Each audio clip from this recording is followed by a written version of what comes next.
ಗೊತ್ತಿದೆ. ಎಲ್ಲರಿಗೂ ನಮಸ್ಕಾರ. ನಾನು ಡಾಕ್ಟರ್ ರಜನಿ ಪಾಟೀಲ್ ಅಂತ, ಚಿಕ್ಕ ಮಕ್ಕಳ ತಜ್ಞರು. ನಾನು ಜಿಲ್ಲಾ ಆಸ್ಪತ್ರೆಯಲ್ಲಿ, ನವನಗರ ಜಿಲ್ಲಾ ಆಸ್ಪತ್ರೆಯಲ್ಲಿ ಕೆಲಸ ಮಾಡ್ತಿರೋದು. 5 ವರ್ಷದಿಂದ ಅಲ್ಲೇ ಮಾಡ್ತಿದ್ದೀನಿ, NICUನಲ್ಲಿ. ಇಲ್ಲಿ ನಿಮ್ಗೆ ಇವತ್ತು ಹೇಳ್ಕೊಡೋ ಮಾಹಿತಿ ಏನಪ್ಪ ಅಂತಂದ್ರೆ, HPV ವ್ಯಾಕ್ಸಿನ್ ಬಗ್ಗೆ ನಾನು ಹೇಳ್ಕೊಡತ್ತೀನಿ. ಯಾಕೆ HPV ವ್ಯಾಕ್ಸಿನ್ ಇಷ್ಟು ಸಣ್ಣ ಮಕ್ಕಳ ಮುಂದೆ ನಾ ಯಾಕೆ ಹೇಳಕತ್ತೀನಿ ಅಂತಂದ್ರೇನು, ಅದು ವ್ಯಾಕ್ಸಿನ್ ಚಾಲೂ ಆಗೋದೇ 9 ವರ್ಷದ ಹುಡುಗರಿಂದನೇ ಚಾಲೂ ಆಗ್ತದೆ. 9 ರಿಂದ 15 ವರ್ಷದ ಹುಡುಗರಿಂದ ಅದು ವ್ಯಾಕ್ಸಿನ್ ಚಾಲೂ ಆಗ್ತೈತಿ. ಹಾಗಾಗಿ ನಮ್ಮ ಮೇನ್ ಟಾರ್ಗೆಟ್ ಯಾರು? ತಾಯಂದಿರು ಮತ್ತು ಪ್ರೈಮರಿ ಸ್ಕೂಲ್ ಹುಡುಗರು, ಹೈಸ್ಕೂಲ್ ಹುಡುಗರೇ ನಮ್ಮದು ಮೇನ್ ಟಾರ್ಗೆಟ್. ಅಂದರೆ ಅವರಿಗೆ ನಾವು ಮಾಹಿತಿ ಕೊಡೋದಿರ್ತೈತಿ, ಹೌದಿಲ್ಲ ರೀ? ಸೊ ಯಾಕೆ ಇದು HPV ವ್ಯಾಕ್ಸಿನ್ ಅಂತ ಏನು ಅಂದರೆ ಹ್ಯೂಮನ್ ಪ್ಯಾಪಿಲೋಮಾ ವೈರಸ್ ವ್ಯಾಕ್ಸಿನ್ ಅಂತಾರೆ. ಅದರಿಂದ ಏನಾಗ್ತತಿ ಅಂದ್ರೆ HPV ವ್ಯಾಕ್ಸಿನಿಂದ ಸರ್ವೈಕಲ್ ಕ್ಯಾನ್ಸರ್ ಆಗ್ತತಿ. ಸರ್ವೈಕಲ್ ಕ್ಯಾನ್ಸರ್ ಅಂದರೆ ಹೆಣ್ಣು ಮಕ್ಕಳಲ್ಲಿ ಗರ್ಭಕೋಶ ಇರ್ತತಿ, ಯೋನಿ ಇರ್ತತಿ, ಮತ್ತು ಗುದದ್ವಾರ ಅಂತ ಇರ್ತತಿ. ಅದೆಲ್ಲದ HPV ವೈರಸ್ಸಿಂದ ಇವೆಲ್ಲದ್ರದ್ದು ಕ್ಯಾನ್ಸರ್ ಆಗ್ತತಿ. ಮತ್ತು ಗಂಡು ಮಕ್ಕಳಲ್ಲಿ ಶಿಶ್ನ ಅಂತಾರಲ್ಲ, ಪೆನ್ನಿಸ್ ಅಂತಾರಲ್ಲ, ಅದ್ರದ್ದು ಕ್ಯಾನ್ಸರ್ ಆಗ್ತತಿ. ಓರಲ್ ಗಂಟ್ಲದ್ದು ಕ್ಯಾನ್ಸರು, ಏನಲ್ ಭಾಗ ಅಂದರೆ ಗುದದ್ವಾರದ್ದು ಕ್ಯಾನ್ಸರ್ ಆಗೋ ಚಾನ್ಸಸ್ ಭಾಳ ಹೈಯೆಸ್ಟ್ ಇರ್ತೈತಿ. ಗಂಡು ಮಕ್ಕಳಲ್ಲೂ ಆಗ್ತತಿ, ಹೆಣ್ಮಕ್ಳನ್ನೂ ಆಗ್ತತಿ. ಯಾಕೆ 9 ವರ್ಷಕ್ಕೇ ಯಾಕೆ ಕೊಡ್ಬೇಕದು ವ್ಯಾಕ್ಸಿನ್ ಅಂದರೆ, ನಿಮ್ಮ ಏಜ್ದವ್ರಿಗೆ ಹೈಯೆಸ್ಟ್ ಇಮ್ಯುನಿಟಿ ಇರ್ತೈತಿ. ಅದೇ ರೈಟ್ ಟೈಮ್ ಕೊಟ್ಟಾಗ ಮಾತ್ರ ಅದು ವ್ಯಾಕ್ಸಿನ್ 100% ಕೆಲಸ ಮಾಡ್ತೈತಿ. ಅದೇ ವ್ಯಾಕ್ಸಿನ್ 20 ವರ್ಷಕ್ಕೆ ಕೊಟ್ಟನೆ, 25 ವರ್ಷಕ್ಕೆ ಕೊಟ್ಟನೆ ಅಂದ್ರಾಗಿನ ಅದರದ್ದು ಪವರ್ ಕಡಿಮೆ ಆಗ್ತತಿ. ನಿಮ್ಮ ಸಣ್ಣ ವಯಸ್ಸಿನಾಗಿದ್ದಾಗ ಇಮ್ಯುನಿಟಿ ಜಾಸ್ತಿ ಇರೋದ್ರಿಂದ 9 ವರ್ಷದಿಂದನೇ ಚಾಲೂ ಮಾಡಬೇಕು. ಇಡೀ ವರ್ಲ್ಡ್ನಾಗ ಎಷ್ಟು ಕ್ಯಾನ್ಸರ್ಸ್ ಆಗತ್ತಲ್ಲ, ಸರ್ವೈಕಲ್ ಕ್ಯಾನ್ಸರ್ ಏನು ಆಗತ್ತಲ್ಲ, ಯೋನಿಯಾ ಕ್ಯಾನ್ಸರ್ ಆಗತ್ತಲ್ಲ, 1/4 ಅಂದರೆ 1000 ಕೇಸ್ ವರ್ಲ್ಡ್ನಾಗಾದರೆ 250 ಕೇಸ್ ಇಂಡಿಯಾದಿಂದನೇ ಆಗತ್ತವು ಸರ್ವೈಕಲ್ ಕ್ಯಾನ್ಸರ್. ಹಂಗಾಗಿ ನಮ್ಮ ಭಾರತ ದೇಶದ ಹೆಣ್ಮಕ್ಳು ಇಷ್ಟು ಹುಷಾರಿರಬೇಕು. ಪ್ರತಿಯೊಬ್ಬರೂ ನಾನು ವಿನಂತಿ ಮಾಡ್ಕೊತೀನಿ, 9 ವರ್ಷದ ಆದಂಥ ಎಲ್ಲ ಹೆಣ್ಮಕ್ಳನ್ನು HPV ವ್ಯಾಕ್ಸಿನ್ ತೊಗೋಬೇಕು. ಅದನ್ನೇ ಹೇಳ್ತೀನಲ್ಲ, HPV ವ್ಯಾಕ್ಸಿನಿಂದ ಬರೀ ಸರ್ವೈಕಲ್ ಕ್ಯಾನ್ಸರ್ ಒಂದೇ ಆಗಲ್ಲ, ಮತ್ತು ಏನೋ ಜೆನೆಟಲ್ ವಾರ್ಡ್ಸ್ ಅಂತ ಆಗ್ತಾವ, ಅದೆಲ್ಲದರಿಂದನೂ ನಾವು ತಡೆಗಟ್ಬೋದು. ಹೆಂಗಪ್ಪ HPV ಇನ್ಫೆಕ್ಷನ್ ಹೆಂಗಾಗ್ತತಿ ಅಂದರೆ, ಅದು ಏನೋ ಉಸಿರಾಟದಿಂದ ಆಗೋದಾಗಲಿ, ಬೇರೆ ಜ್ವರದಿಂದ ಬರುವಂಥದ್ದಾಗಲ್ಲ. ಇದು ಲೈಂಗಿಕತೆಯಿಂದ ಆಗ್ತೈತಿ, ಗೊತ್ತಾಯ್ತಲ್ಲ? ಇದು ಮೇನ್ ಇಂಪಾರ್ಟೆಂಟ್ ಏನಂದರೆ, ಯಾರಿಗೆ ಹಾಕ್ತಾರಿದು? ಬಿಫೋರ್ ಸೆಕ್ಷುವಲ್ಲಿ ಆ್ಯಕ್ಟಿವ್ ಆಗೋಕ್ಕೆ ಮುಂಚೆ ಆಗ್ತಾರೆ. ಬಿಫೋರ್ ಸೆಕ್ಷುವಲ್ಲಿ ಆ್ಯಕ್ಟಿವ್ ಅಂದರೆ ಏನು? ಈಗೆಲ್ಲರೂ ಹೇಳ್ತನಲ್ಲ, ಮೊದಲಿನ ಕಾಲ 18-19 ವರ್ಷಕ್ಕೆ ಮೊದಲೆಲ್ಲ ಸಣ್ಣ ವಯಸ್ಸಿದಾಗನೇ ಬಾಲ್ಯ ವಿವಾಹ ಮಾಡ್ತಿದ್ರು. ಈಗ ರೂಲ್ಸ್ ಬಂದೈತೆ, 18 ವರ್ಷದ ನಂತರ ಆಗ್ಬೇಕು ಹೆಣ್ಮಕ್ಳು, ಗಂಡು ಮಕ್ಕಳು 21 ವರ್ಷ ಆಗ್ಬೇಕು ಅನ್ನೋದು ಇರ್ತೈತಿ. ಬಟ್ ಈಗ ಇದು ಕಾಲ ಚೇಂಜ್ ಆಗಿಬಿಟ್ಟೈತಿ. ನಾವು ಎಲ್ಲ ತಂದೆ ತಾಯಿದವ್ರು ನಾವು ಹೇಳಿ ಕಳಿಸ್ತೀವಿ, ಅಂದ್ರೂ ಎಷ್ಟೋ ಸಣ್ಣ ಪ್ರೈಮರಿ ಸ್ಕೂಲ್ ಹುಡುಗರು, ಹೈಸ್ಕೂಲು, ಕಾಲೇಜ್ ಹುಡುಗರು, ಅವ್ರಿಗೆ ನಾಲೆಜೇ ಇರಲ್ಲ. ಅವ್ರದ್ದು ಏಜೇ ಅಂತದ, ಅಡೋಲ್ಸೆಂಟ್ಸ್ ಏಜೇ ಅಂತದ. ಹಾರ್ಮೋನಲ್ ಇಂಬ್ಯಾಲೆನ್ಸ್ ಆಗಿ ಲವ್ನ ಬಿದ್ದು ಅಷ್ಟಕ್ಕೆ ಸಾಲಲ್ಲ, ಅವರು ಏನೈತಲ್ಲ ಸೆಕ್ಸ್ನಾಗ ಇನ್ವಾಲ್ವ್ ಆಗಿಬಿಡ್ತಾರೆ. ಇಲ್ಲಿ ಮೇನ್ ಪ್ರಾಬ್ಲಮ್ ಆಗೋದು ಇಲ್ಲಿ ಸೆಕ್ಸ್ನ ಇನ್ವಾಲ್ವ್ ಆದವಾಗ ಅದ್ರದ್ದು ಮುಂದೆ ಏನು ಆಗ್ತೈತಿ, ಪ್ರೆಗ್ನೆನ್ಸಿ ಆದರೆ ಅದ್ರದ್ದು ಏನೇನು ತೊಂದರೆಗಳು ಆಗ್ತಾವ ನಿಮ್ಗೆ ಲಾ ಆ್ಯಂಡ್ ಆರ್ಡ್ರ್ ಏನೂ ಗೊತ್ತಾರಲ್ಲ. ನಾವು ಒಂದು ಜಿಲ್ಲಾಸ್ಪತ್ರೆ ಕೆಲಸ ಮಾಡ್ತಿರೋದ್ರಿಂದ ನಮಗೆ ಗೊತ್ತಿರ್ತೈತೆ, ಎಷ್ಟೋ ಪೋಕ್ಸೋ ಕೇಸ್ಗಳು, ಕೇಸಲ್ಲಿ ಹೆಣ್ಮಕ್ಳು ಬಂದು ಅಡ್ಮಿಟ್ ಆಗ್ತಿರ್ತಾವ, ರೇಪ್ ಕೇಸ್ ಬರ್ತಿರ್ತಾವ. ಸಣ್ಣ ವಯಸ್ಸದವರು 16-18 ವರ್ಷದವರು ಪ್ರೆಗ್ನೆಂಟ್ ಆಗ್ತಿರ್ತಾರೆ. ಅಂದರೆ ಮದುವೆನೇ ಆಗಿರಂಗಿಲ್ಲ, ಅಂದರೆ ಇನ್ನೂ ಓದಕ್ಕಂತ ಕಲಿಸಿರ್ತಾರೆ, ತಂದೆ ತಾಯಿ ಓದಕ್ಕಂತ ಕಳಿಸಿರ್ತಾರೆ. ಸಣ್ಣ ವಯಸ್ಸಿಗೆ ಗೊತ್ತಾಗ್ಲಾರ್ದೇ ಲವ್ನ ಬಿದ್ದು ಎಷ್ಟೋ ಹುಡುಗಿಯರು ಪ್ರೆಗ್ನೆನ್ಸಿ ಆದವರು ಇದ್ದಾರೆ. ಅದನ್ನು ನಾವು ಡೈಲಿ ಕಣ್ಣಾರಿ ನಾವು ನೋಡ್ತೀವಿ. ಅದು ನಿಮ್ಮದು ಮಾಹಿತಿ ನೆಕ್ಸ್ಟ್ ಇನ್ನೊಂದು ವಿಡಿಯೋನ ಹೇಳ್ತೀನಿ. ಬಟ್ ಈಗೇನು, ಯಾಕೆ ಇದನ್ನೆಲ್ಲ ಹೇಳ್ಬೇಕಂದ್ರೇನ, ಒಮ್ಮೆ ನೀವು ಸೆಕ್ಷುವಲ್ಲಿ ಆ್ಯಕ್ಟಿವ್ ಆದ್ರಿ ಅಂತಂದ್ರೆಗಿನ HPV ಇನ್ಫೆಕ್ಷನ್ ಭಾಳ ಹೈ ಇರ್ತೈತಿ. ಬರೀ ಸೆಕ್ಸ್ನ ಇನ್ವಾಲ್ವ್ ಆಗೋದಲ್ಲ, ಜಸ್ಟ್ ಜೆನೈಟಲ್ ಟ್ರ್ಯಾಕ್ಟ್ ಅವು ಒಂದಕ್ಕೊಂದು ಟಚ್ ಆದ್ರೂ ಇನ್ಫೆಕ್ಷನ್ ಆಗ್ತೈತಿ. ಪ್ರತಿಯೊಬ್ಬರಿಗೂ HPV ಇನ್ಫೆಕ್ಷನ್ ಆಗೋದೇ ಅದು. ಒಂದು ಲೈಫ್ನಾಗ ಯಾರ್ಯಾದ್ರು ಗಂಡು ಮಕ್ಳಿಗಾದರೂ ಹೆಣ್ಮಕ್ಳಿಗಾದರೂ HPV ಇನ್ಫೆಕ್ಷನ್ ಆಗ್ತೈತಿ. ಟೋಟಲ್ 140 ಟೈಪ್ ಆಫ್ ವೈರಸಸ್ ಇದಾವೆ, HPVದು ವೈರಸ್ ಇದಾವೆ.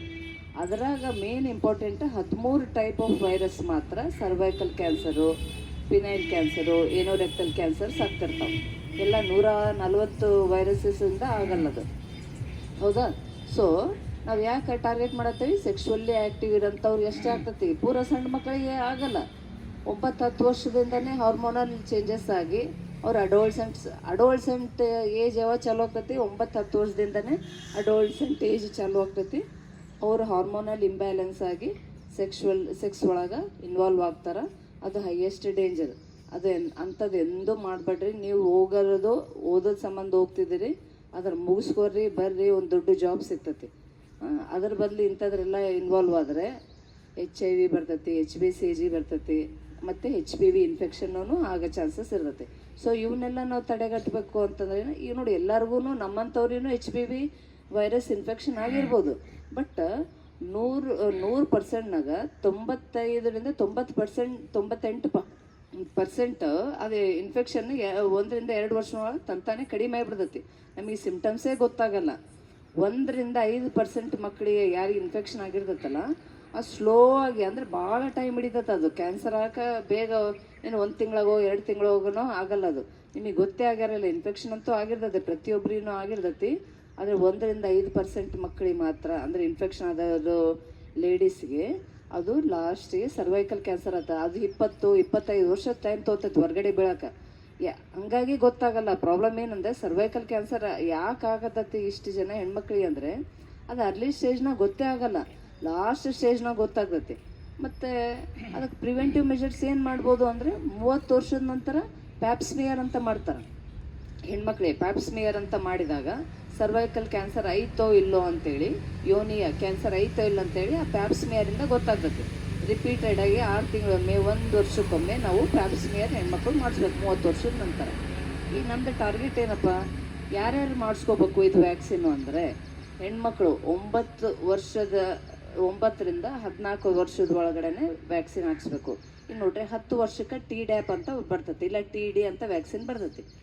ನೀವು ಎಲ್ಲರೂ ಏನು ಮಾಡಿಬಿಡ್ತಾರೆ ತಾಯಿದವರು, 5 ವರ್ಷದ ವ್ಯಾಕ್ಸಿನ್ ಮುಗಿದ್ಮೇಲೆ ಮುಗಿದು ಹೋಗ್ಬಿಡ್ತದೆ. ಡಾಕ್ಟರ್ ಕಡೆ ತಿರುಗಿ ಸಹಿತ ನೋಡೋದಿಲ್ಲ. ನಾವೆಲ್ಲ ಆರಾಮದೀವಿ, ನಮಗೆ ಆಗಬೇಕು ಇದು ವ್ಯಾಕ್ಸಿನ್ ಅಂತ ಅಂದ್ಕೊಂಡಿರ್ತಾರೆ.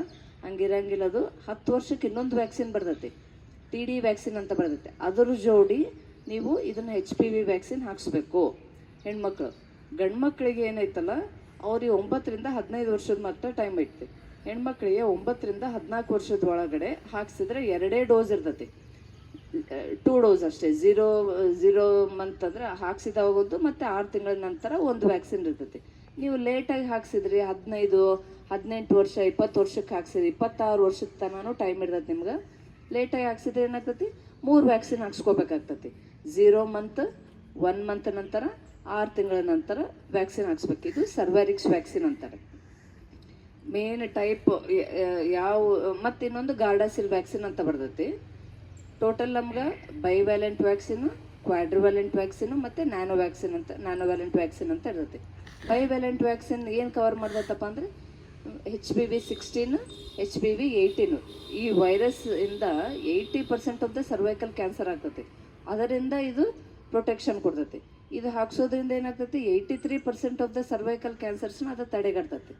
ಬಟ್ ಕ್ವಾಡ್ರಿವ್ಯಾಲೆಂಟ್ ಹಾಕ್ಸೋದ್ರಿಂದ 16, 18, 6, 11 ಇವೆಲ್ಲ 4 ಥರದ ವೈರಸ್ಸಿಂದ ಅದು ಪ್ರೊಟೆಕ್ಷನ್ ಕೊಡ್ತೈತಿ. ಯಾವುದು? ಕ್ವಾಡ್ರಿವ್ಯಾಲೆಂಟ್ ವ್ಯಾಕ್ಸಿನ್. ಇನ್ನೊಂದು ಬರ್ತೈತಿ ನ್ಯಾನೋವ್ಯಾಲೆಂಟ್ ವ್ಯಾಕ್ಸಿನ್.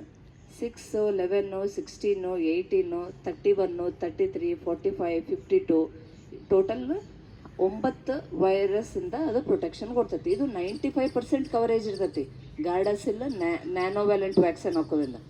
ನ್ಯಾನೋವ್ಯಾಲೆಂಟ್ ಹಾಕೋದೇ ಬೆಟ್ರ್, ಯಾಕಂದ್ರೆ ಇದ್ರ ಪ್ರೊಟೆಕ್ಷನ್ 95% ಇರ್ತೈತಿ. ಇದು ಏನಪ್ಪ ಅಂತಂದ್ರೆ, HPV ವೈರಸ್ನಾಗ ಇವು ಟೈಪ್ಸ್ ರೀ, 140 ಟೈಪ್ಸ್ ಇರ್ತಾವ. ಅದ್ರಾಗ ಇವು 9 ವೈರಸ್ ಸರ್ವೈಕಲ್ ಕ್ಯಾನ್ಸರ್ಸ್ ಆಗ್ತಾವೆ. ಬೇರೆ ವೈರಸ್ಸು ಆಗ್ತಿರ್ತಾವೆ. ಕೆಲವೊಂದು ಮಂದಿ ಇಲ್ಲಿ ಕುತ್ತಿಗೆಲ್ಲ ವಾಟ್ಸ್ ಆಗ್ತಿರ್ತಾವಲ್ಲ, ಅದೂ HPV ಇಂದನೇ ಆಗಿರೋದು. ಅದು ಸೆಕ್ಶುವಲ್ಲಿ ಇದಕ್ಕೆ ಸಂಬಂಧ ಇಲ್ಲ, ಅದು ಸ್ಕಿನ್ ಟು ಸ್ಕಿನ್ ಕಾಂಟ್ಯಾಕ್ಟೇ ಆಗ್ತವೆ, ಅದರಿಂದ ಕ್ಯಾನ್ಸರ್ ಆಗಲ್ಲ. ಬಟ್ ಇವು ಏನು ವೈರಸ್ ಇದಾವಲ್ಲ, 13 ವೈರಸ್ ಇದಾವಲ್ಲ, ಅದರಿಂದ ಸರ್ವೈಕಲ್ ಕ್ಯಾನ್ಸರ್ ಆಗ್ತದೆ. ಅದನ್ನು ನಮ್ಮದು ತಡೆಗಟ್ಟೋದು ನಮ್ಮದು ಐತಿ. ಇದು ಅವೇರ್ನೆಸ್ ಕ್ಯಾಂಪೇನ್ ಇರೋದೇ ಅದ್ರ ಸಂಬಂಧ. ಗಂಡು ಮಕ್ಕಳಿಗೆ ನಿಮ್ಗೆ 15 ವರ್ಷದ ಮಟ್ಟ ಟೈಮ್ ಐತಿ. ಅದು ಗಂಡು ಮಕ್ಕಳಿಗೆ ನ್ಯಾನೋವ್ಯಾಲೆಂಟ್ ವ್ಯಾಕ್ಸಿನ್ ಅಷ್ಟೇ ಆಗ್ಬೋದು. ಯಾಕಂದರೆ 16, 18, 6, 11 ವೈರಸ್ ಬರೀ ಸರ್ವೈಕಲ್ ಕ್ಯಾನ್ಸರ್, ಯೋನಿ ಕ್ಯಾನ್ಸರ್ ಅಷ್ಟೇ ಅದು ಎಫೆಕ್ಟ್ ಆಗ್ತೈತಿ. ನ್ಯಾನೋವ್ಯಾಲೆಂಟ್ ಕ್ಯಾನ್ಸರ್ ಏನಾಗ್ತದಲ್ಲ, ಗಂಡು ಮಕ್ಳಿಗೆ ಹೆಲ್ಪ್ ಆಗ್ತೈತಿ. ಸಣ್ಣ ಇದು ಗಂಡು ಮಕ್ಕಳು ಬೈವ್ಯಾಲೆಂಟ್, ಕ್ವಾಡ್ರಿವ್ಯಾಲೆಂಟ್ ವ್ಯಾಕ್ಸಿನ್ ಹಾಕ್ಸಕ್ಕೆ ಬರಲ್ಲ. 25 ವರ್ಷದ ಮಟ್ಟ ಹೆಣ್ಮಕ್ಳು ಹಾಕ್ಸ್ಬೋದು. ಸೊ ದಯಮಾಡಿ ಹೇಳಕತ್ತೀನಿ, ಎಷ್ಟೋ ಜನ ವರ್ಲ್ಡ್ನಾಗ 1/4 ಆಫ್ ದ ಸರ್ವೈಕಲ್ ಕ್ಯಾನ್ಸರ್ ಇಂಡಿಯಾದಿಂದನೇ ಆಗತೈತಿ.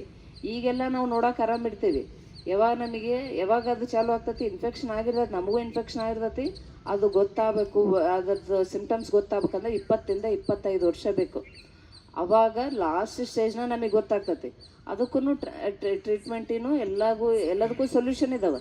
ನಮ್ದೇನೀಗ ನಾನು ಎದ್ರದ್ದು ಮಾಹಿತಿ ಕೊಡತ್ತೀನಿ, ಇದು ಪ್ರಿವೆನ್ಷನ್ ಅಪ್ಪ. ಇದು ಟ್ರೀಟ್ಮೆಂಟ್ ಅಲ್ಲ. Prevention is better than cure ಅಂತಾರೆ. ಪ್ರಿವೆನ್ಷನ್ ಅಂದರೆ ಸಣ್ಣ ವಯಸ್ಸಿನಾಗನೇ ಹಾಕ್ಸ್ಬಿಟ್ರೆ ಅಂದರೆ ಸರ್ವೈಕಲ್ ಕ್ಯಾನ್ಸರ್ ಬರಲ್ಲ. ಹೌದಾ? ಅದೊಂದು ನಮಗೆ ಹೇಳೋದು ಇದು ಮಾಡ್ತೀನಿ. ಬಟ್ ಇದು ನ್ಯಾಷನಲ್ ಇಮ್ಯುನೈಸೇಷನ್ ಶೆಡ್ಯೂಲ್ ಒಳಗಡೆ ಇಲ್ಲ.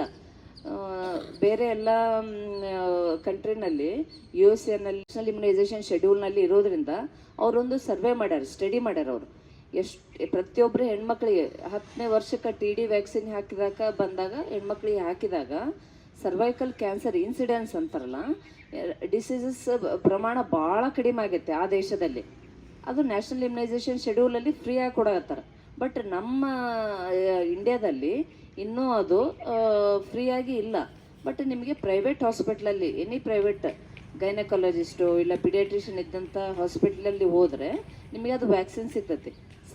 ಸರ್ವ್ಯಾರಿಕ್ಸ್ ವ್ಯಾಕ್ಸಿನ್ ನಿಮ್ಗೆ 2,500ದಿಂದ 2,600 ಮಟ್ಟ ಬೀಳ್ತೈತಿ. ಗಾರ್ಡಾಸಿಲ್ ಕ್ವಾಡ್ರಿವ್ಯಾಲೆಂಟ್ ವ್ಯಾಕ್ಸಿನ್ ನಿಮ್ಗೆ 3,200ರಿಂದ 3,600 ಮಟ್ಟ ಬೀಳ್ತೈತಿ.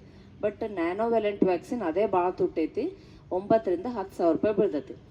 ಈಗ ನಾವು ಯಾವುದ್ಯಾವುದಕ್ಕೋ ಖರ್ಚು ಮಾಡ್ತಿರ್ತೀವಿ, ನಮ್ಮ ಆರೋಗ್ಯಕ್ಕೆ ನಾವು ಖರ್ಚು ಮಾಡ್ಬೇಕನ್ನೋದೇ ಇದೊಂದು ಹೇಳೋ ಒಂದು ಉದ್ದೇಶ. ಹೌದಿಲ್ರಿ? ಯಾವುದಕ್ಕೋ ಒಂದು ಟೂರ್ ಹೋಗಿ ಬಂದರೆ 10-20 ಸಾವಿರ ಹೋಗ್ತವ, ಒಂದು ಬಟ್ಟೆ ತೊಗೊಂಡ್ರೆ 5-6 ಸಾವಿರ ಹೋಗ್ತವ. ನಮ್ಮ ಆರೋಗ್ಯಕ್ಕೆ ನಾವು ಒಂದು 4-5 ಸಾವಿರ ಇಟ್ಟರೆ ನಮ್ಗೆ ಅದು ಸರ್ವೈಕಲ್ ಕ್ಯಾನ್ಸರ್ ಬರಲ್ಲ. ನಿಮಗೆ ಈಗೇನು ಅನ್ಸಲ್ಲ, ನಾ ಎಲ್ಲ ಆರೋಗ್ಯವಾಗಿದ್ದೀನಿ ಅಂತೇಳಿ. ಪ್ರತಿಯೊಬ್ಬರಿಗೂ HPV ಇನ್ಫೆಕ್ಷನ್ ಆಗ್ತೈತಿ. ಯಾವಾಗ ಮದುವೆ ಆಗಿ ಸೆಕ್ಶುವಲಿ ಆ್ಯಕ್ಟಿವ್ ಆದಮೇಲೆ ಅದು HPV ಇನ್ಫೆಕ್ಷನ್ ಆಗೋದೇ ಅದು ಬಟ್ ತಂತಾನೆ ಕಡಿಮೆ ಆಗ್ತೈತಿ. ಬರೀ 1ರಿಂದ 5% ಮಾತ್ರ ಸರ್ವೈಕಲ್ ಕ್ಯಾನ್ಸರ್ ಆಗ್ತದೆ. ಅದನ್ನು ನಾವು ತಡೆಗಟ್ಟೋದೇನೆ ನಮ್ದು ಇದ್ರದ್ದು ಉದ್ದೇಶ. ಹಾಗಾಗಿ ಮುಂದಿಂದು ನಾವು ವಿಚಾರ ಮಾಡ್ಬೇಕಂದ್ರೆ ಈಗಿಂದನೇ ನಾವು ವ್ಯಾಕ್ಸಿನ್ ಹಾಕ್ಸ್ಬೇಕು. ಯಾವಾಗ ಹಾಕ್ಸ್ಬೇಕು? 9ರಿಂದ 10ನೇ ವರ್ಷಕ್ಕೆ ನಾವು TD ವ್ಯಾಕ್ಸಿನ್ ಹಾಕ್ಸ್ತೀವಲ್ಲ, ಅವಾಗ ಸರ್ವ್ಯಾರಿಕ್ಸ್ ವ್ಯಾಕ್ಸಿನ್ ಹಾಕ್ಸ್ಬೇಕು. ಇಲ್ಲ ನಿಮ್ಗೆ ದುಡ್ಡಿಂದ ಅನುಕೂಲಕ್ಕೆ ತಕ್ಕಂಗೆ ನೀವು ಕ್ವಾಡ್ರಿವ್ಯಾಲೆಂಟ್ ಹಾಕ್ಸಿದ್ರಂತ, ನ್ಯಾನೋವ್ಯಾಲೆಂಟ್ ಹಾಕ್ಸಿದ್ರಂತೂ 94% ಪ್ರೊಟೆಕ್ಷನ್ ಸಿಗ್ತೈತಿ. 30 ವರ್ಷದ ನಂತರ ಪ್ರತಿಯೊಬ್ಬರು ಮಹಿಳೆಯರು 6 ತಿಂಗಳಿಗೊಮ್ಮೆ, 1 ವರ್ಷಕ್ಕೊಮ್ಮೆ ಪ್ಯಾಪ್ಸ್ಮಿಯರ್ ಅಂತ ಮಾಡ್ತಾರೆ. ಗೈನಕಾಲಜಿಸ್ಟ್ ಕಡೆ ಹೋದರೆ ಪ್ಯಾಪ್ಸ್ಮಿಯರ್ ಟೆಸ್ಟ್ ಮಾಡಿಸ್ಬೇಕು. ಮಾಡಿಸಿದಾಗ ಅದು ಸ್ಕ್ರೀನಿಂಗ್ ಅಂತಾರೆ. ಸ್ಕ್ರೀನಿಂಗ್ ಮಾಡಿದಾಗ ಅರ್ಲಿ ಸ್ಟೇಜ್ನಾಗನೇ ಸ್ಕ್ರೀನಿಂಗ್ ಮಾಡಿಸ್ಬಿಟ್ರೆ ನಮ್ಗೆ ಅದಕ್ಕೆ ಟ್ರೀಟ್ಮೆಂಟ್ ಈಸಿ ಸಿಗ್ತದೆ. ಇಲ್ಲಾಂದರೆ ಡೆತ್ ಆಗ್ತಾರೆ. ಸಣ್ಣ ವಯಸ್ಸಿನಾಗನೇ ಸರ್ವೈಕಲ್ ಕ್ಯಾನ್ಸರಿಂದ ಡೆತ್ ಆದವರು ಭಾಳ ಜನ ಇದ್ದಾರೆ. ನಿಮಗೆ ಮಾಹಿತಿ ಇಲ್ಲ, ನಮ್ಮ ಇಂಡಿಯಾದಾಗನ ಎಷ್ಟೋ ಜನ ಸರ್ವೈಕಲ್ ಕ್ಯಾನ್ಸರಿಂದ ತೀರ್ಕೊಂಡವ್ರು ಭಾಳ ಇದ್ದಾರೆ. ಹೌದಾ? ಅದೆಲ್ಲದಿಂದ ತಡೆಗಟ್ಟಬೇಕಂದ್ರೆ ನಾವು ಇದ್ರದ್ದು ವ್ಯಾಕ್ಸಿನ್ ತೊಗೋಬೇಕು. ಇದೊಂದು ಪ್ರತಿಯೊಬ್ಬರೂ ವಿನಂತಿ ಮಾಡಾಕತ್ತೀನಿ. ಇಲ್ಲಿ ಎಷ್ಟೋ ಜನ ತಾಯ್ದವ್ರು ಇದ್ದಾರೆ, ಅವ್ರಿಗೂ ಹೆಣ್ಮಕ್ಳು ಇರ್ತಾರೆ. ಅವ್ರು ಎಲ್ಲರಿಗೂ ನೀವು ಆಜು ಬಾಜುದವ್ರು ಇರ್ತೀರಿ, ಎಲ್ಲರೂ ನೀವು ಒಬ್ರದೊಬ್ರು ಇದು ಅವೇರ್ನೆಸ್ ಸ್ಪ್ರೆಡ್ ಮಾಡಿರಿ. ಲೇಟ್ ಆದರೂ ತೊಂದರೆ ಇಲ್ಲ. ಈಗ ನಮ್ಮ ಹುಡುಗಿ 17 ವರ್ಷದಕ್ಕೆ ಆದ್ಲು, 18 ವರ್ಷದಕ್ಕೆ ಆದ್ಲಪ್ಪ, PUC ಆದ್ಲು ಅಂದರೆ ಏನು ತೊಂದರೆ ಇಲ್ಲ. ನೀವು 3 ವ್ಯಾಕ್ಸಿನ್ ಹಾಕ್ಸ್ಬೇಕು. 9 ವರ್ಷಕ್ಕೆ 2 ವ್ಯಾಕ್ಸಿನ್ ಇರ್ತೈತಿ. ನೀವು ಲೇಟ್ ಹಾಕ್ಸಿದವ್ರು ಏನಾಗ್ತದಲ್ಲ, 0 to 6 ಮಂತ್ಸಿಗೆ ಅದು ವ್ಯಾಕ್ಸಿನ್, ಕ್ಯಾಚಪ್ ವ್ಯಾಕ್ಸಿನ್ ಅಂತ ಇರ್ತೈತಿ, ಅದನ್ನ ಹಾಕ್ಬೋದು. ಕೆಲವೊಂದು ಮಂದಿ ನಂಗೆ 30 ವರ್ಷ ಆಯ್ತಪ್ಪ, ಏನು ಮಾಡೋದು ಅಂದರೆ ಕ್ಯಾಚಪ್ ವ್ಯಾಕ್ಸಿನ್ 45 ಇಯರ್ಸ್ ತನೂ ಹೆಣ್ಮಕ್ಳಿಗೆ ಹಾಕ್ಸ್ಬೋದು. ಬಟ್ ಗಂಡು ಮಕ್ಳಿಗೆ ಹಾಕ್ಸಕ್ಕೆ ಬರೋಂಗಿಲ್ಲ. 15 ಇಯರ್ಸ್ ಆದಮೇಲೆ ಮುಗೀತು. ಗಂಡು ಮಕ್ಕಳಿಗೆ ನ್ಯಾನೋವ್ಯಾಲೆಂಟ್ ವ್ಯಾಕ್ಸಿನ್ ಅಷ್ಟೇ ಅಪ್ಲೈ ಆಗ್ತೈತಿ. ಗೊತ್ತಾಯ್ತಲ್ಲ? ಯಾರು ಸಾಧ್ಯ ಆಗ್ತಾರೆ? ದುಡ್ಡಿಂದ ಅನುಕೂಲ ಇದ್ದವರು. ಬರೀ ದುಡ್ಡಿಂದ ಅಷ್ಟೇ ನೋಡಬೇಡ್ರಿ, ನಿಮ್ಮ ಆರೋಗ್ಯ ಕಡೆ ನೀವು ನೋಡ್ಕೊರಿ. ಈಗ ನಾವು ಡೈಲಿ ಇಲ್ಲಿ ನಾವು ಬರ್ತೀವಿ, ಯೋಗ ಮಾಡೋಕ್ಕೆ ಬರ್ತೀವಿ. ಎದ್ರ ಸಂಬಂಧ ಬರ್ತೀವಿ?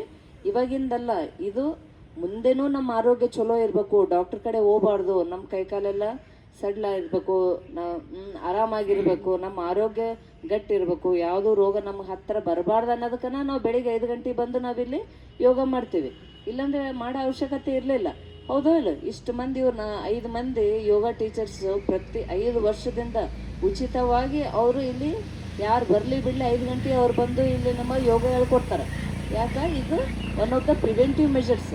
ಅವರಿಗೆ ನಾವು ಮನಸ್ಪೂರ್ತಕ ನಾವು ವಂದನೆಗಳು ಹೇಳ್ತೀನಿ ನಾನು. ಸೊ ಅದರಿಂದ ಏನಾಗುತ್ತೆ, ಮುಂದೆಂದೂ ನಾವು ಡಾಕ್ಟ್ರ್ ಕಡೆ ಹೋಗೋ ಅವಶ್ಯಕತೆ ಇಲ್ಲ. BP ಬರಲ್ಲ, ಶುಗರ್ ಬರಲ್ಲ, ಯಾವುದೂ ನಮಗೆ ಕೈಕಾಲು ನೋವು ಬರಲ್ಲ, ಏನೂ ಬರಲ್ಲ. ಬಟ್ ಇದರಿಂದ ಕ್ಯಾನ್ಸರ್ ತಡೆಗಟ್ಟಲ್ಲ. ಯೋಗದಿಂದ ಕ್ಯಾನ್ಸರ್ ತಡೆಗಟ್ಟಲ್ಲ. ಇದು ನಮ್ಮ ಲೈಫ್ ಸ್ಟೈಲ್ ಚೇಂಜಸ್ಸಿಂದ ಕ್ಯಾನ್ಸರ್ ತಡೆಗಟ್ತತೆ. ಯೋಗ ಮಾಡಬೇಕು, ಲೈಫ್ ಸ್ಟೈಲ್ ಚೇಂಜಸ್ ಮಾಡ್ಕೋಬೇಕು. ವ್ಯಾಕ್ಸಿನ್ಸ್ ಅಂತ ಏನಿರ್ತಾವಲ್ಲ ಅವನ್ನೆಲ್ಲ ನಾವು ಹಾಕ್ಸ್ಕೋಬೇಕು. ಗೌರ್ಮೆಂಟ್ನಾಗ ಎಲ್ಲ ಫ್ರೀ ಇಲ್ಲ, ಆಪ್ಷನಲ್ ವ್ಯಾಕ್ಸಿನ್ಸ್ ಅಂತ ಇರ್ತಾವ, ಅದು ಪ್ರೈವೇಟ್ ಹಾಸ್ಪಿಟ್ಲಲ್ಲಿ ಸಿಗ್ತಾವೆ. ದುಡ್ಡು ಖರ್ಚು ಮಾಡಿ ನಾವು ಹಾಕ್ಸ್ಬೇಕು. ನ್ಯಾಷನಲ್ ಇಮ್ಯುನೈಸೇಷನ್ ಶೆಡ್ಯೂಲ್ನ ಎಷ್ಟೋ ಕವರ್ ಮಾಡಿದ್ದಾರೆ. ಯಾಕೆ ಇನ್ನೂ ಅದು ಗೌರ್ಮೆಂಟ್ನಾಗ ಬಂದಿಲ್ಲ ಅಂದರೆ ಅದರದ್ದೆಲ್ಲ ಸ್ಟಡಿ ಮಾಡಕತ್ತಾರ, ಅದರದ್ದು ಕಾಸ್ಟ್ ಎಫೆಕ್ಟಿವ್ನೆಸ್ ನೋಡ್ತಾರೆ. ಇಲ್ಲಿ ಎಷ್ಟು ಡಿಸೀಸಸ್ ಇದ್ದಾವೆ ಇಂಡಿಯಾನಾಗ ಅದರದ್ದೆಲ್ಲ ನೋಡಿಕೊಂಡು WHO ಅದು ನ್ಯಾಷನಲ್ ಇಮ್ಯುನೈಸೇಷನ್ ಶೆಡ್ಯೂಲ್ ಒಳಗಡೆ ಹಾಕಕ್ಕೆ ಅವರು ಎಲ್ಲ ಸ್ಟಡಿ ಮಾಡಕತ್ತಾರ.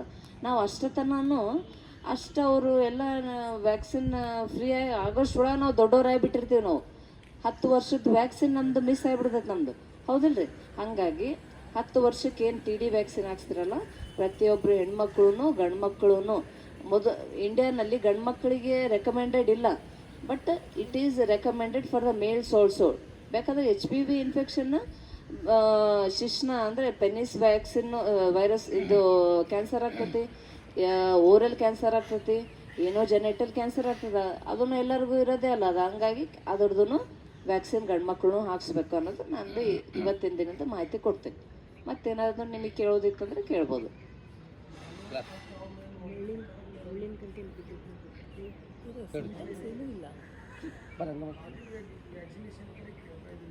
ಹಾಂ ರೀ. ಅಲ್ಲ, ನಿಮ್ಗೆ ವ್ಯಾಕ್ಸಿನ್ ಡಿಸ್ಟ್ರಿಬ್ಯೂಟರ್ ಕಡೆ ಅವರು ನಿಮ್ಗೆ ಡೈರೆಕ್ಟ್ ಕೊಡಲ್ಲ. ವ್ಯಾಕ್ಸಿನ್ ಡಿಸ್ಟ್ರಿಬ್ಯೂಟರ್ ಬರೀ ಡಾಕ್ಟರ್ಸ್ ಎಷ್ಟೇ ಕೊಡ್ತಾರೆ, ನೀವು ಡಾಕ್ಟರ್ ಕಡೆ ಹೋಗಿ ವ್ಯಾಕ್ಸಿನ್ ತೊಗೋಬೇಕು. ಇವು ನಮ್ದು ನಾವೇ ಡೈರೆಕ್ಟ್ ಚುಚ್ಕೊಳಕ್ಕೆ ಬರಂಗಿಲ್ಲ. ಅದರದ್ದೇ ಆದ ಒಂದು ಮೆಥಡ್ ಇರ್ತೈತಿ, ಅದರದ್ದು ಸೈಡ್ ಎಫೆಕ್ಟ್ಸ್ ಆಗೋ ಚಾನ್ಸಸ್ ಇರ್ತದೆ. ಅದನ್ನು ನಾವು ಅರ್ಧ ತಾಸು ನಾವು ವ್ಯಾಕ್ಸಿನ್ ಕೊಟ್ಟ ನಂತರ ಅರ್ಧ ತಾಸು ನಾವು ಒಂದು ಮಗುನ ಅಬ್ಸರ್ವೇಷನ್ ಮಾಡ್ತೀವಿ. ಅದಕ್ಕೆ ಪಟಕ್ನೆ ಏನಾರು ಅನಾಫೆಲೆಕ್ಟಿಕ್ ರಿಯಾಕ್ಷನ್ ಆಯ್ತಂದ್ರೆ ಅದರದ್ದೆಲ್ಲ ಅಡ್ರಿನಲಿನ್ ಇಂಜೆಕ್ಷನ್ ಅವನ್ನೆಲ್ಲ ಡಾಕ್ಟರ್ ಕಡೆ ಅಷ್ಟೇ ಇರ್ತೈತಿ. ನೀವು ಅಪ್ಪಿ ತಪ್ಪಿ ಡೈರೆಕ್ಟಾಗಿ ಹೋಗಿ ವ್ಯಾಕ್ಸಿನ್ ಡಿಸ್ಟ್ರಿಬ್ಯೂಟರ್ ಕಡೆ ಹೋಗಿ ನೀವು ಸ್ವಂತ ಹಾಕ್ಸ್ಬಾರ್ದು. ಹೌದೋ ಇಲ್ರಿ? ಎಂತ ಮಾಡಿಸಿ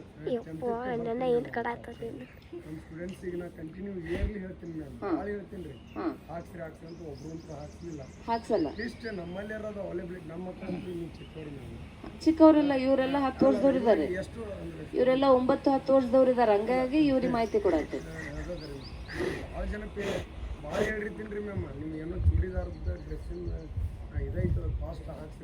ಹೌದು ಹೌದು.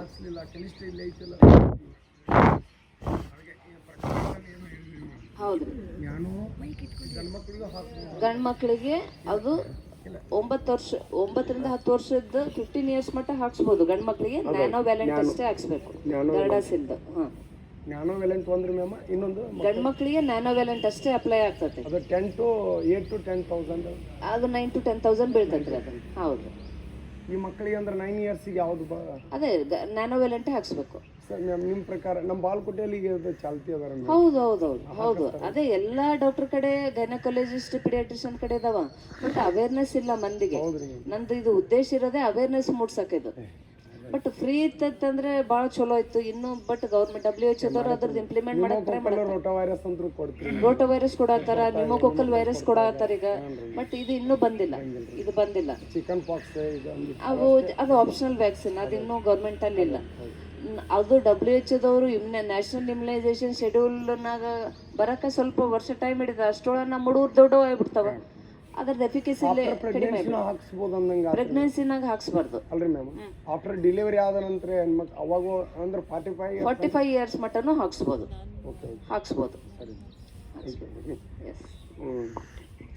ಸೊ ಎಲ್ಲರೂ ಹಾಕ್ಸ್ತಿರಲ್ಲ ಮಕ್ಕಳೇ? ನಿಮ್ಮ ತಂದೆ ತಾಯಿದವ್ರಿಗೆ ಹೇಳಿ ಅವ್ರಿಗೆ ಪ್ರೋತ್ಸಾಹ ಮಾಡಿ ನಿಮ್ಗೆಲ್ಲರಿಗೂ 9 ವರ್ಷ ನಂತರ ಇರೋಂಥ ಎಲ್ಲ ಹುಡುಗರು ಹಾಕ್ಸ್ಬೇಕು. ಗೊತ್ತಾಯ್ತಾ? ಹಾಕ್ಸ್ತೀರಿ? Thank you. ಇನ್ಫೆಕ್ಷನ್ ಅದು ಸರಿನಾ? Thank you ma'am. ಒಂದು 5 ಥರನೂ ಕ್ಯಾನ್ಸರ್ ಬರುತ್ತೆ ಮ್ಯಾಮ್. ಬ್ರೆಸ್ಟ್ ಕ್ಯಾನ್ಸರ್ ಇರ್ಬೋದು, ಓರಿ ಕ್ಯಾನ್ಸರ್ ಇರ್ಬೋದು, ಯುಟ್ರಸ್ ಕ್ಯಾನ್ಸರ್ ಇರ್ಬೋದು, ವೆಜ್ನಲ್ ಕ್ಯಾನ್ಸರ್ ಇರ್ಬೋದು. ಅನೇಕ ತಾಯಂದರು ಸಾಯ್ತಾರೆ ಮ್ಯಾಮ್ ಹೇಳಿದಂಗೆ ರೀ. ಭಾಳ ಜನ ರೀ, ಒಂದು 5 ಬರ್ತಾವೆ ಕ್ಯಾನ್ಸರ್. ಹಿಂಗಾಗಿ ಅದಕ್ಕೆ ಧನ್ಯವಾದಗಳು. Thank you.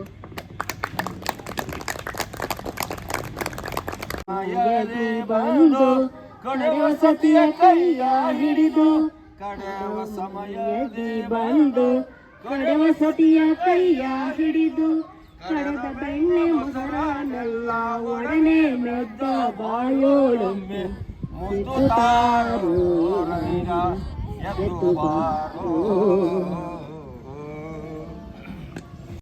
ಜಿಲೇಬಿ ರಬಡಿ ಬೇಸಾನುಂಡೆ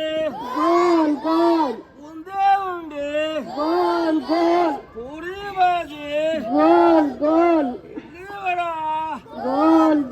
ಬೆಣ್ಣೆ ದೋಸೆ ರಿವರ್ಸ್ ಬೆಣ್ಣೆ ದೋಸೆ ಇಡ್ಲಿ ವಡ ಮೈಸೂರು ಬಜಿ ಬೋಂಡಾ ಬಜಿ